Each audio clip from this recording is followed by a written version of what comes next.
Hi guys, in this video we'll talk about how to fix like you're not able to hear any sounds or audios or stream sounds on your Discord app. So how you can fix this. So the first solution is just go to the App Store or Play Store of your mobile phone, and from here just search the application called Discord and write down Discord and search the Discord app.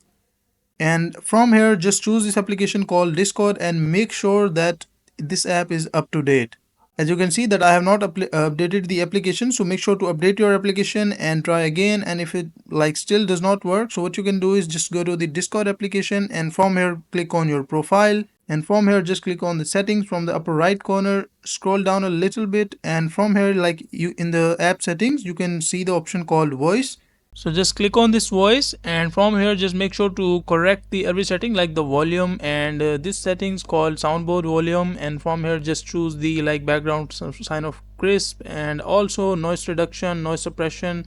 Everything should be correct, and make sure to choose these settings if you are not choosing these settings, and hopefully your issue will be solved.